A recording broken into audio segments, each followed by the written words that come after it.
Hello and Assalamu alaikum. I'm Marwa, welcome to Naramis.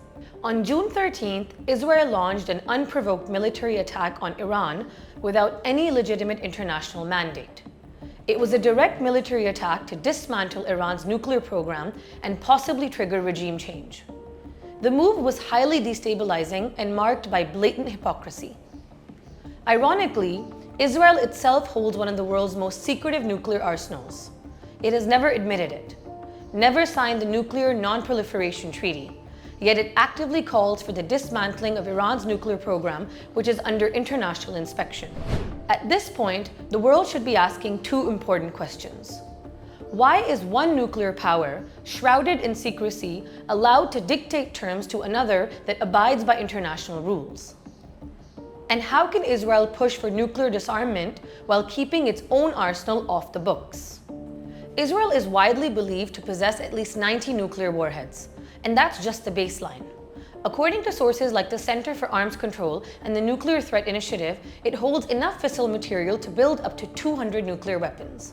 But unlike other nuclear powers, Israel has never officially acknowledged having nuclear weapons.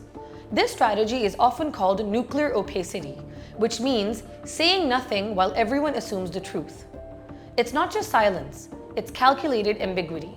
Israel has not signed the NPT, nor does it allow international inspectors access to its key nuclear sites. That puts the Israeli nuclear weapons program outside the non-proliferation regime that governs international nuclear order. Israel has the capability to launch nuclear warheads from fighter jets, submarines, or ground-based ballistic missile systems.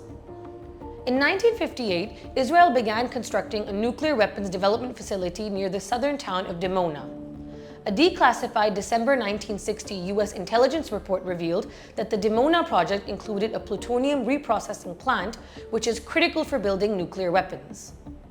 A French-built reactor is widely believed to have supplied plutonium for Israel's nuclear weapons program.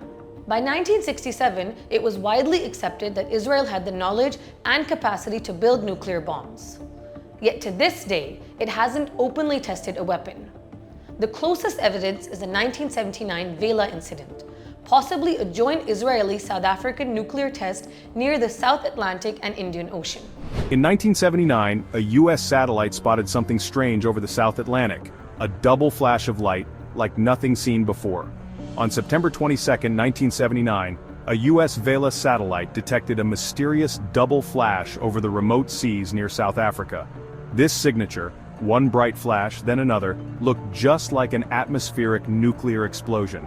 The US intelligence community was alarmed, suspecting a secret nuclear test by Israel and South Africa, who were both isolated and developing nuclear capabilities at the time.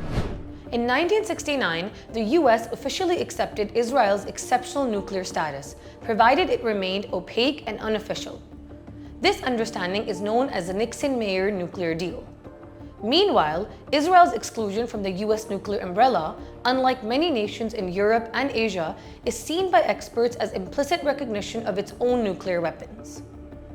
Israel's approach to nuclear weapons is often described by analysts as centered on the Samson option, which is a doctrine of last resort, reportedly developed in the mid-1960s.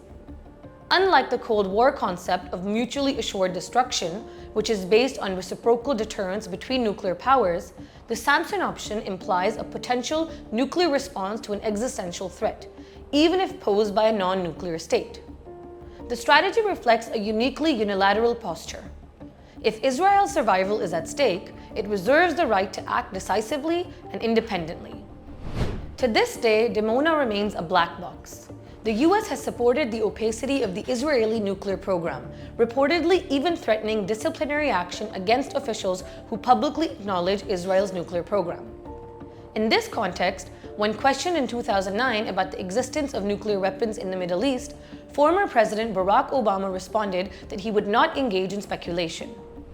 And too many people think that Israel needs America. That's not the case. America needs Israel. Bragging openly that we control your politicians.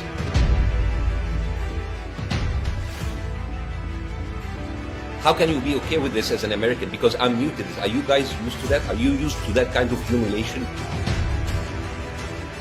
Were there not an Israel, the United States of America would have to invent an Israel. I want to learn from the friends that we're supporting. It's our not homeland, that Nikki. Israel That is needs the answer. America. America needs Israel. Okay. The first bill that I'm going to bring to this floor will be in support of our dear friend Israel.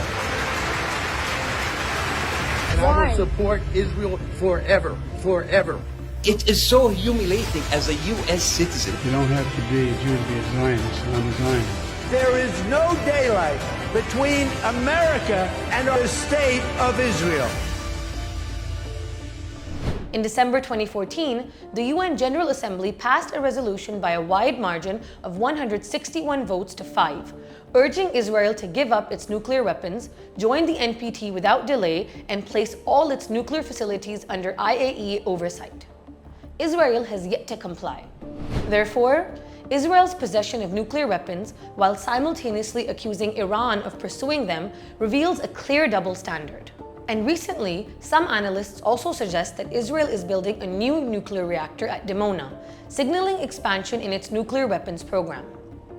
In this whole scenario, the outcome of the ongoing Iran-Israel conflict holds significant implications for global nuclear non-proliferation norms.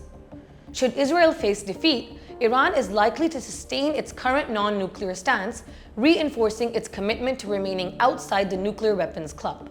However, if Iran is defeated, the broader international community may interpret this as evidence that nuclear armament is a necessary deterrent for regime survival.